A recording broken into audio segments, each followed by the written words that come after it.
The story begins with a boy named Skylar. His mother sends him to swim in the sea, but instead of going into the water, he quietly chooses to sit by the shore. While sitting there, his eyes suddenly catch something unusual, a large egg submerged in the water. Curious, he pulls the egg out and keeps staring at it in amazement.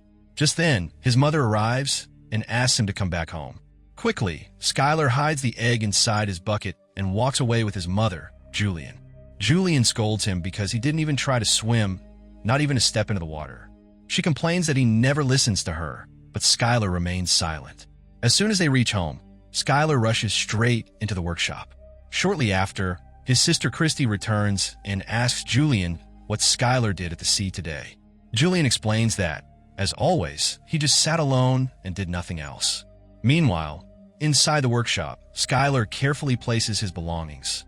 This workshop once belonged to his father, Charlie, who is currently serving in the army. Missing his father deeply, Skylar looks at Charlie's photograph and then checks the calendar to see when his father will return home. After that, he takes out the egg he found at the sea, washes it, and peels off its outer layer. To his surprise, the egg shines with a bright blue color. Before he can see what happens next, Julian calls him, forcing him to leave the egg behind and run back to the house. That night, heavy rain begins to pour. Worried that the egg might not be safe in the workshop, Skylar runs through the storm to check on it.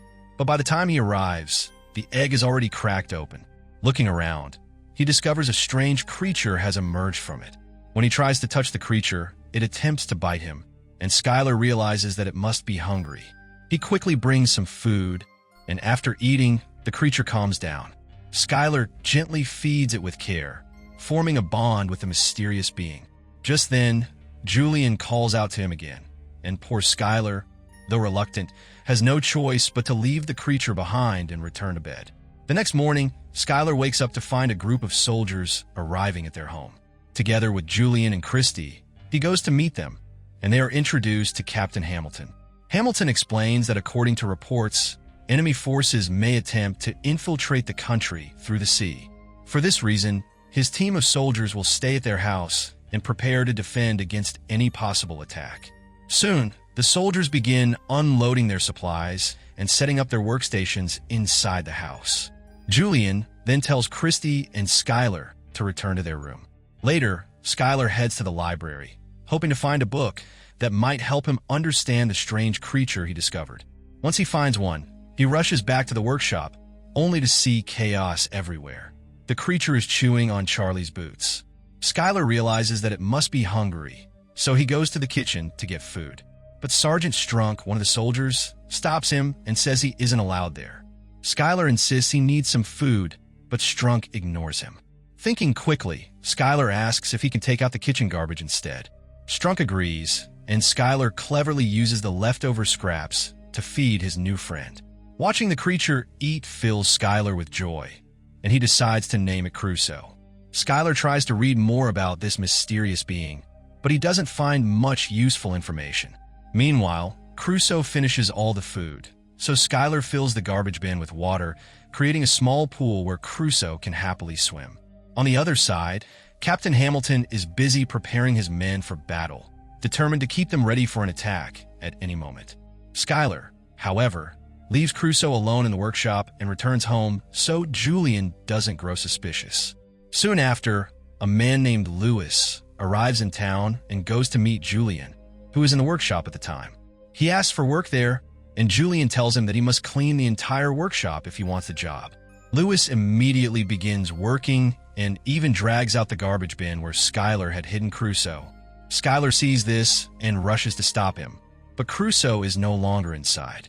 Confused, Skylar questions Lewis about who he is and why he is in the workshop. Skylar insists that the workshop belongs to his father, who will return soon from the war.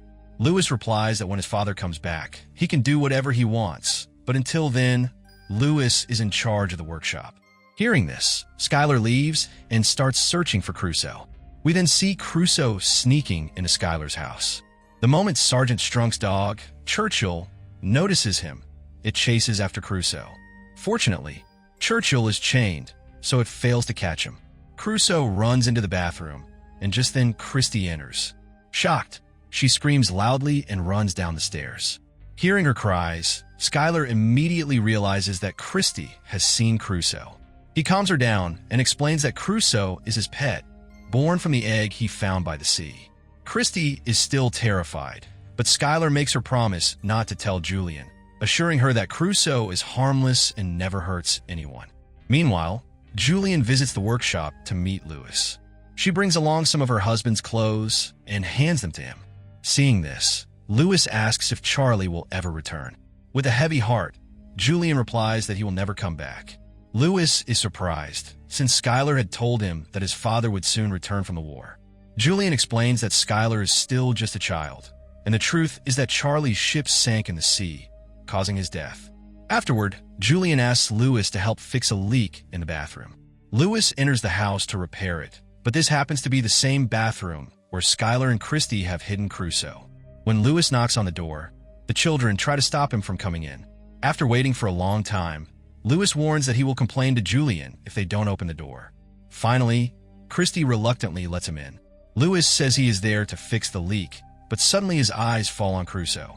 Shocked, he panics and asks what this creature is. Skylar then explains the entire story of Crusoe. Lewis, still amazed, tries to touch the creature, but Crusoe snaps at him, almost biting. Lewis then remarks that Crusoe looks exactly like a water horse, one of the rarest creatures in the world.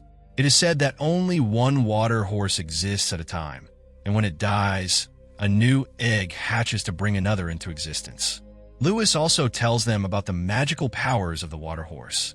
Just then, Julian knocks on the door.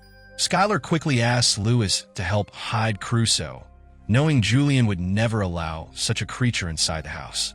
Lewis agrees, and when Julian enters, she doesn't see Crusoe, though the curious creature peeks out. Lewis manages to cover up the situation.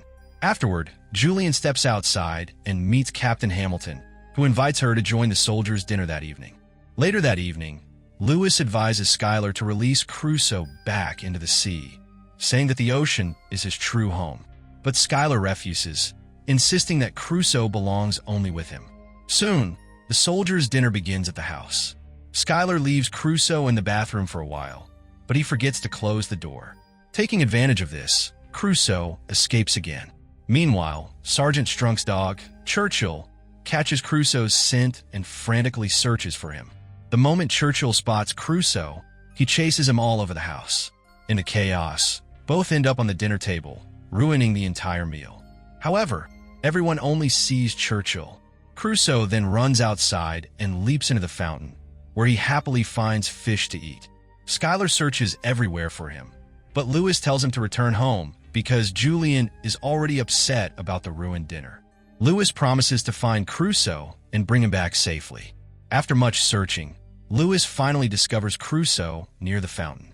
But now, the creature has grown much larger than before. Lewis quickly calls Skylar, and when Skylar sees Crusoe, he realizes that the time has come to return his beloved friend to the sea, where he truly belongs. They place Crusoe in the back of a truck and drive toward the sea. Soon, they reach the shore and finally release Crusoe into the water. Parting from him makes Skylar deeply sad, but he knows he has no other choice. With a heavy heart, he decides to let Crusoe go. The next day, we see a man named Jimmy who goes fishing with his friend Hugh. Suddenly, Hugh feels that something massive is caught in their line. As they pull it, their boat begins to sink into the water. Out of nowhere, the enormous Crusoe rises before them, leaving both men stunned. Hugh, however, still wants to capture the creature, believing it could make them rich. Jimmy disagrees, but Crusoe drags their boat farther away from the shore. In desperation, Jimmy cuts the line to save their lives. When they see Crusoe again, they can hardly believe their eyes. Such a strange creature is unlike anything they have ever seen or heard of. Meanwhile, Captain Hamilton tells Skylar that his mother wants him to begin training for the army right away. Skylar starts helping the soldiers with their tasks, but within days he grows bored of the routine. One afternoon, he sneaks away from Hamilton and runs toward the sea. He calls out for Crusoe, but the creature doesn't appear. Determined, Skylar takes a small boat and rows out to search. Before long, Crusoe emerges from the water, now much larger than before. Skylar is astonished by his size. Gathering courage, he climbs onto Crusoe's back. Though nervous at first, he soon enjoys the thrilling ride as Crusoe carries him across the waves, giving him an unforgettable tour of the ocean. When Crusoe brings Skylar back to shore, Sergeant Strunk's dog, Churchill, is already there. Catching Crusoe's scent, Churchill rushes forward and Strunk follows close behind. Seeing such a massive and unusual creature leaves Strunk completely shocked, unable to believe his own eyes. That night, Skylar excitedly tells Christy and Lewis about his adventure at sea, and both of them are delighted to hear it. From outside, Julian watches her children laughing together, something she hasn't seen in a long time. She quietly turns to leave, but Lewis notices her and follows.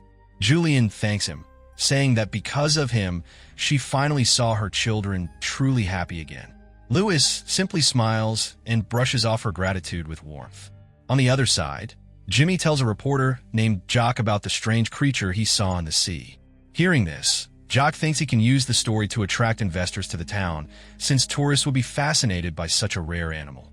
Hugh disagrees, saying the town is fine as it is, but Jock insists that if there is a dangerous creature in the ocean, ordinary people have the right to know about it. The next day, Captain Hamilton takes Julian and her children to the top of a hill to show them the Army's preparations.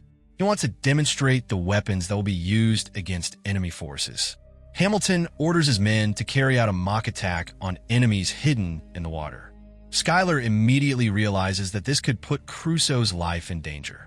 He pleads with Julian to stop the soldiers, but she doesn't understand what he means and tells him to stay quiet.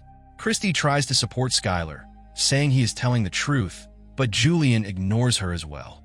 Meanwhile, the soldiers begin their attack in the water, and Crusoe becomes terrified, struggling desperately to escape the deadly strikes. At the same time, Jimmy and Jock arrive at the shore, hoping to capture a photo of Crusoe. When they fail to spot him, they build a fake model of the creature and take pictures of it, later publishing them in the newspaper. A few days later, Sergeant Strunk reads the article and remembers that this is the same frightening creature he once saw near the sea. Determined, Strunk and several soldiers decide to hunt down Crusoe. That night, Christy sneaks into Skylar's room, and together with Lewis, they run away from the house to check if Crusoe is safe. When they reach the shore, Skylar calls out to him. At first, Crusoe doesn't appear, but when he finally does, he looks wild and uncontrollable. Shockingly, he doesn't even recognize Skylar and tries to attack him. Both Skylar and Lewis are stunned, unable to understand what is happening. Soon, Crusoe dives back into the water, and Skylar angrily blames Lewis, saying it was his idea to release Crusoe into the sea in the first place. Meanwhile, Strunk and the soldiers are out in their boat, searching for Crusoe with the intention of killing him. As they approach the shore, they hear Churchill barking. Strunk realizes the dog must have seen something and orders the boat to move in that direction. Suddenly, Crusoe grabs Churchill, and silence falls all around. The soldiers are confused, not knowing what is happening, and they fire their weapons toward the sound. In that instant, Crusoe rams their boat, throwing all of them into the water. When Captain Hamilton hears about gunfire at sea, he immediately assumes that enemy forces have launched an attack. Without wasting time, he orders his soldiers to strike back. He also tells Julian to hide inside the house with her children. But when Julian notices that Christy is there and Skylar is missing, she panics. She insists that she cannot leave her son alone in such dangerous, warlike conditions. Despite Hamilton's attempts to calm her, Julian refuses to stay behind, forcing him to take her along to the shore. Meanwhile, Crusoe is completely out of control in the water. He grabs Sergeant Strunk at his mouth, lifting him high. Just then, Skylar arrives and desperately tries to stop Crusoe, but the creature doesn't listen. Determined, Skylar steps into the water to get closer, but he slips and begins to drown. Seeing this, Crusoe immediately lets go of Strunk and rushes to save Skylar. He carries the boys safely back to shore, though Skylar is unconscious. Lewis and Crusoe try everything to revive him, and after persistent effort, Skylar finally regains consciousness. Overjoyed, he sees Crusoe back to his gentle self again. At the same time, Hamilton receives word that no enemy boats have been found, yet he still commands his soldiers to continue firing into the water. Soon, He arrives at the shore himself, but Crusoe hides beneath the waves. Julian runs to Skylar, relieved to see him safe. Skylar tries to explain everything about Crusoe, but Julian grows angry, telling him to stop living in his imaginary world. Suddenly, Crusoe rises from the water, proving Skylar was right all along. Julian is stunned, and Hamilton is equally shocked to witness such a massive creature. But Hamilton's soldiers, following orders, begin their attack again. Skylar quickly climbs onto Crusoe's back, guiding him away from danger. Julian, terrified, begs Hamilton to stop the assault. He tries to contact his men, but the radios fail. Left with no choice, Hamilton, Julian, and Lewis set out in a boat to follow Skylar. With Skylar's help, Crusoe dodges the soldiers' attacks, but just as they are about to escape, the soldiers release a giant net meant for enemy forces. Crusoe struggles and cannot break free in time. Hamilton's boat reaches them, and Lewis urges Skylar to jump aboard. Before leaving, Skylar tells Crusoe that he is his dearest friend and that he will always remember him. With tears in his eyes, Skylar leaps into the boat. Crusoe dives deep into the water, then makes a powerful leap, soaring over the net and breaking free.